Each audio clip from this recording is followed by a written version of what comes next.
Well, this is going to be another fun one, folks. Let's talk about Harry and Meghan's interview.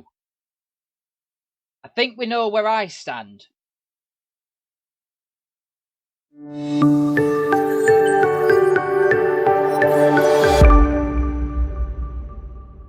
Hello there, Babs and Babettes. Welcome back to the Samuel Brunel Elliott channel.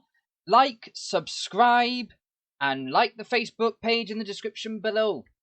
Now, let's talk about Harry and Meghan's interview. My original video got corrupted, which is why this is so late on the 25th, and the interview happened on the, I believe it was the 6th of March.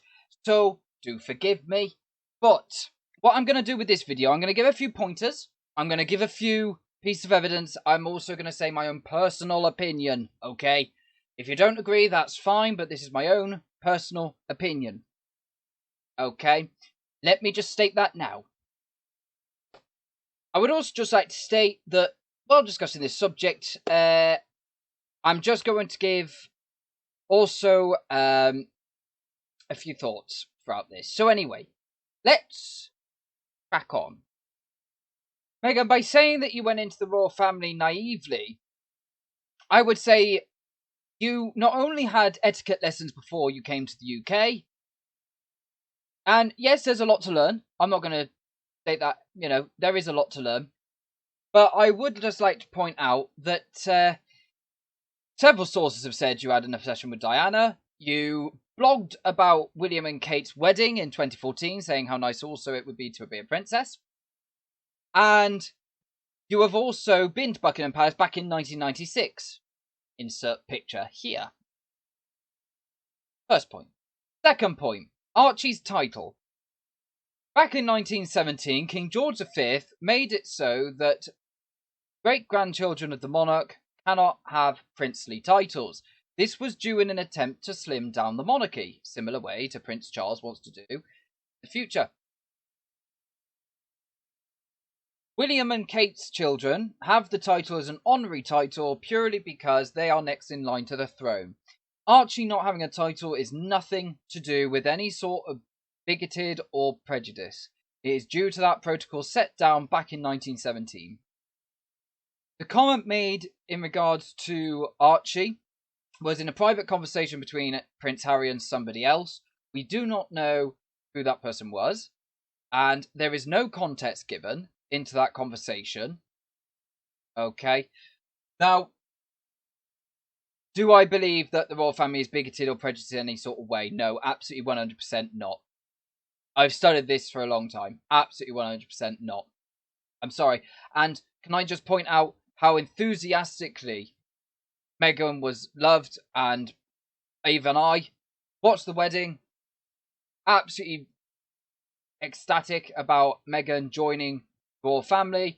I thought they were both doing great works. I thought they were really good. It was after that wedding that the characters changed, and that's the only reason I give these criticisms is to the change in that character. Nothing more. Harry, you say you never rode a bike. And that's why, you get to do things like that with Archie, because you never had that, did you?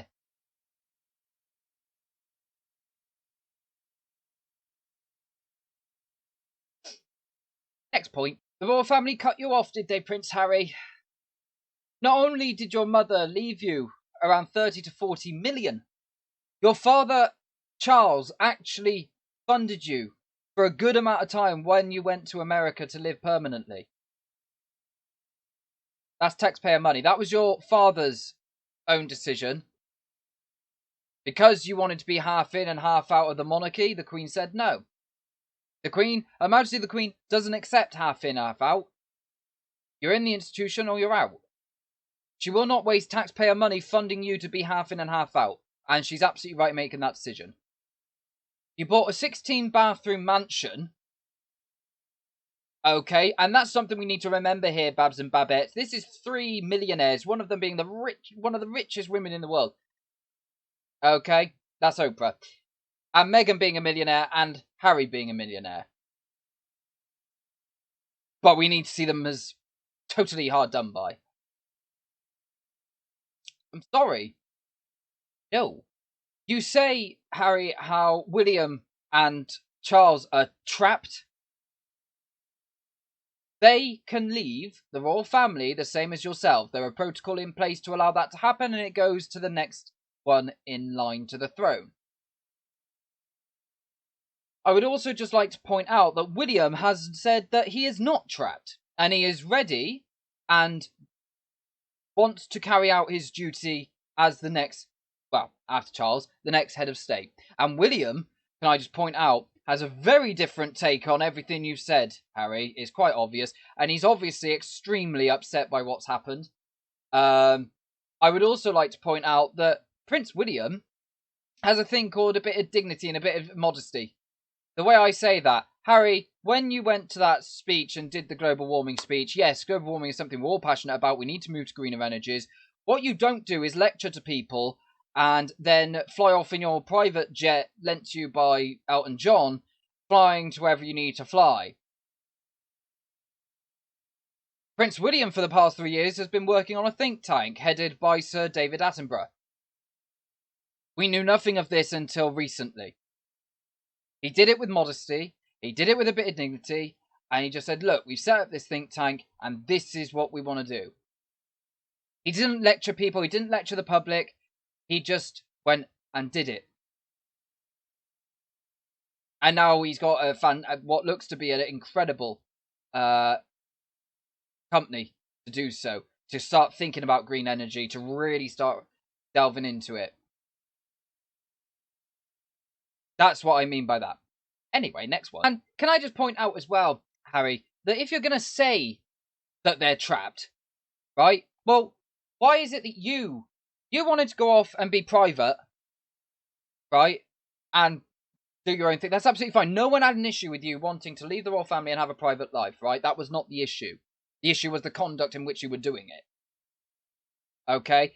And now, you're trying to say that they're trapped. Well, why? Maybe they are happy to fulfill their duty and responsibilities once they become head of state.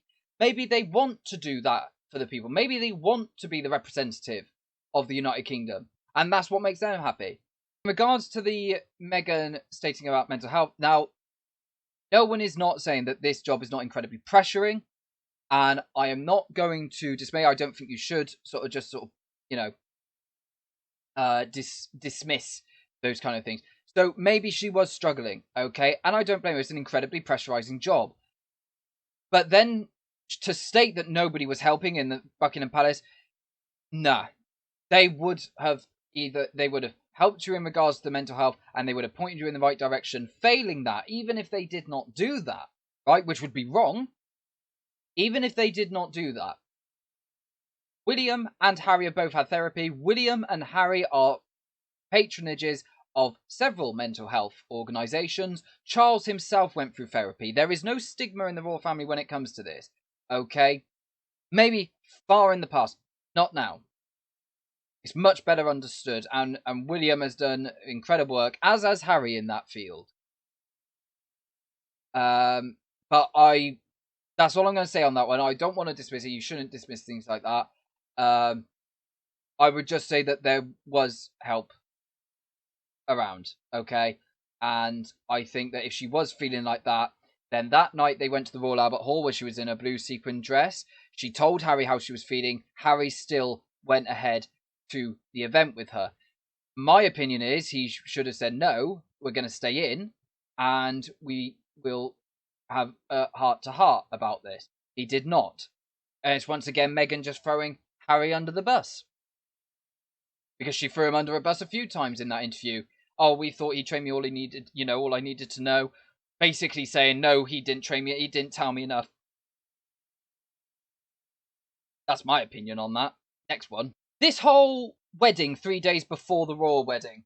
Meghan, you got on, Meghan and Harry, you both need to understand that the internet is an incredible thing. And some use it for research. It was in Frogmore Cottage, you claimed, in the garden. Well, there are several rules when it comes to the Church of England, which you would have got married in a Church of England ceremony as he is a royal prince. So, number one, there has to be 5 people present. The couple, the officiator, or that can be registrar, priest, or vicar. Minimum of 2 witnesses. You didn't. You said you came. It was just you two and the the vicar or priest. Sorry, I can't remember which one it quite was. But anyway, besides the point. So you didn't have that. It was not open to the public, which that's the exact reason in weddings where you say, let them speak now or forever hold their peace, is to give the public a chance to object to the unity. But that wasn't the case. It was private in a garden, which wouldn't be legally binding within the Church of England. Okay, so this whole and Canterbury have already come out and said that no, that's false, that's wrong, that's not what happened. We rehearsed our vows, that was it. So what I would like to say is, during this interview, the amount of lies that are coming out and the amount of evidence we're getting against some of the accusations, I would say, how can we believe you? Because I certainly do not. I think we know where my loyalties lie. Quite virulently. It's not a subject that I'm, I don't know much about. It's a subject that I know quite... I've been studying it for a long time and I'm quite passionate about it. So I would like to know that why you decide to make that up. Because it is... I'm sorry, that's made up. Next thing. Meghan claims she wasn't given any help during the time at Buckingham Palace. She was. Samantha Cohen, one of the Queen's main aides and has worked for her for years and years, has actually... I'm getting enthusiastic, you'll have to forgive me. Was presented to her and given to Meghan as someone that could train her in royal duty, protocol, and all the things that a member of the main royal family has to do. She had etiquette lessons before coming to the UK in California. She mentions about her keys and passports being taken away. Well, okay, keys and passports were taken away. Possibly, I don't know. I don't know whether they do. Now, if they do, it's bound to be in regards to security. However, you just ask for them back and they give it to you. Now, she says she this fact about that, and so I've got a little list.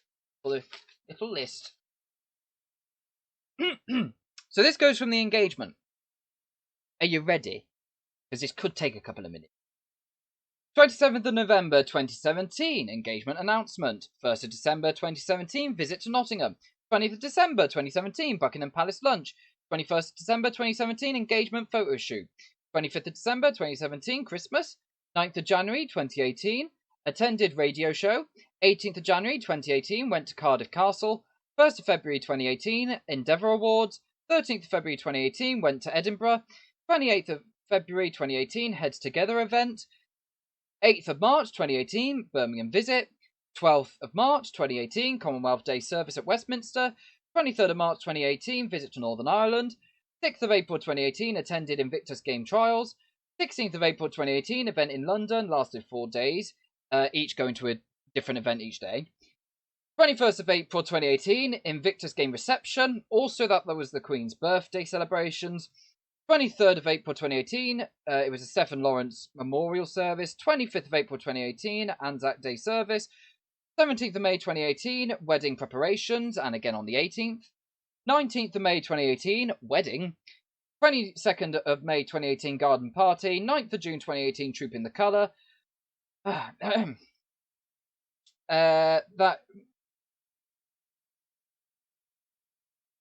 Oh, sorry.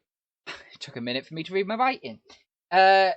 Moving on to, obviously this is basically when the rumour started that she may have obviously been pregnant. So we're now moving on to the 10th of July. 10th of July 2018, Ireland. 14th of July 2018, goes to Wimbledon with Kate Middleton, which they seemed very amicable. 17th of July 2018, Nelson Mandela Museum. Flip over. 26th of July 2018, polo match. 4th of August 2018, Meghan's birthday, attended friend's wedding. 29th of August 2018, went to see Hamilton. 4th of September 2018, World Child Awards. 6th of September 2018, 100 Days of Peace concert. 20th of September 2018, Coca-Boca lunch. 24th of September 2018, the Coach Care Award. 25th of September 2018, unveiling at the Royal Academy of Art. 3rd of October 2018, visited Sussex. 12th of October 2018, Princess Eugene's wedding. 15th of October 2018, arrive in Australia and day of pregnancy announcement. 16th to the 31st of October 2018, every day spent touring a different part of Australia. 5th of November 2018, 100th anniversary of the armistice. 10th of November 2018, royal family attend the Royal Albert Hall all together. 11th of November 2018, Remembrance Sunday service. 13th of November 2018, Prince of Wales birthday portrait, and that a portrait they had all together. It's a photo, but called a portrait. 14th of November 2018, Prince of Wales birthday celebrations dinner. 9th of November 2018, Royal Variety performance. 21st of November 2018, Meghan visits her kitchen alone. 10th of December 2018, Fashion Awards. 18th of December, Meghan visits the Old People's Home in Brinsworth. 19th of December 2018, Queen's Christmas lunch. 25th of December, Christmas. 10th of January 2019, awarded full patronage by Her Majesty the Queen and visited SmartWorks, so she became patron to 4 new organisations.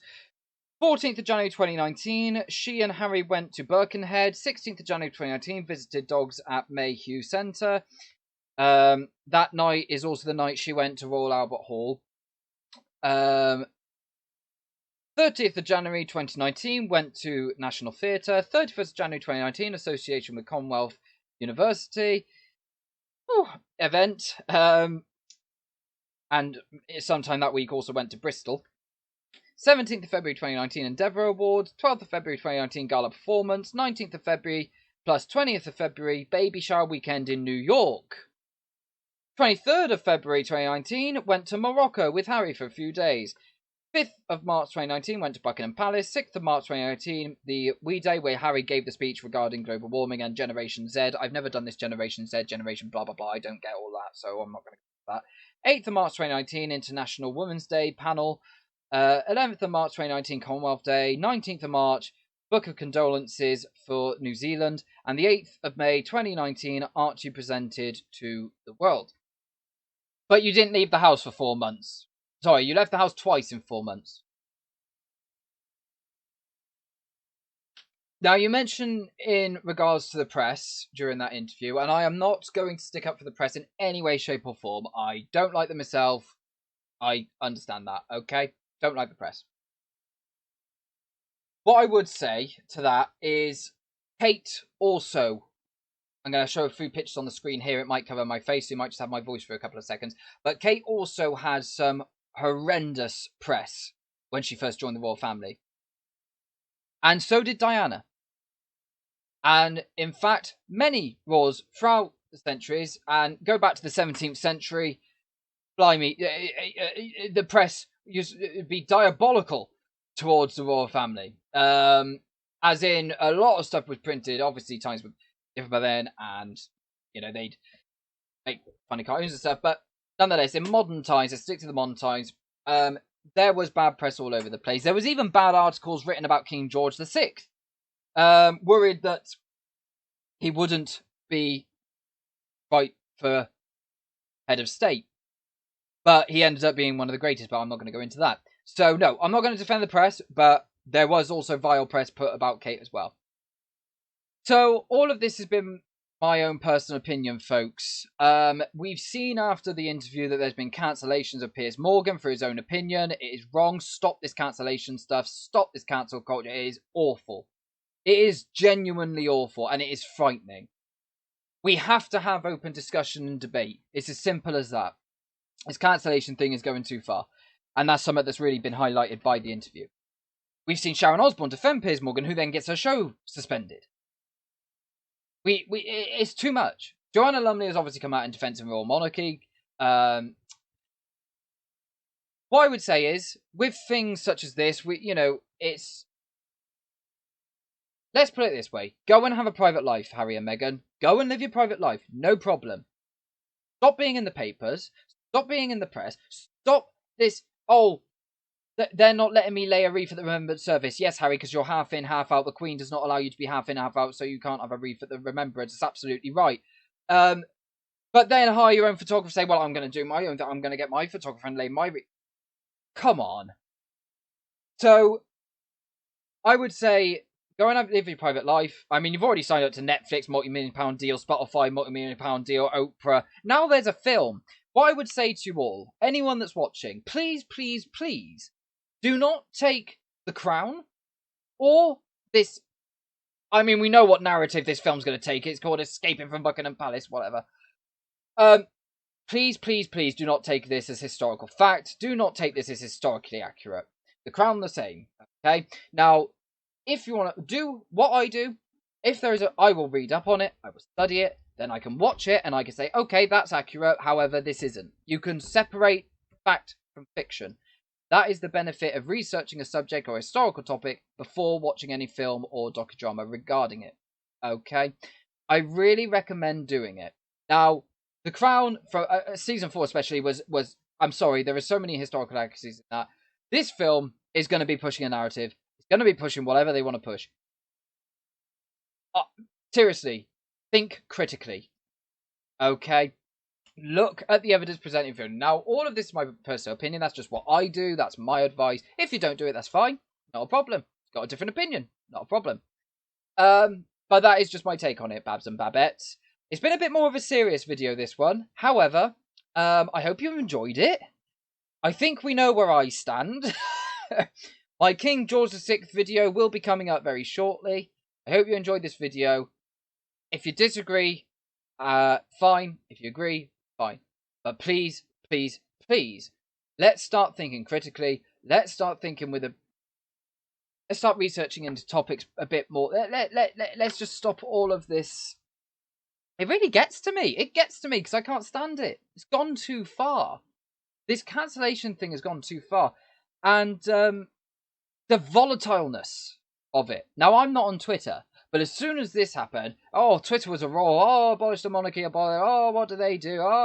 There's stuff I've debated 1,000 times on my debating groups on Discord. I debated this and debated this to the ground. I'm not going to go into the list on here. I know my reasons. I've got my reasons where I stand where I stand. And that's that. Anyway, hope you enjoyed the video. Keep calm, carry on. Stay positive. I shall see you in my King George VI video. God save the Queen. Tatty tatty bye. Toodaloo.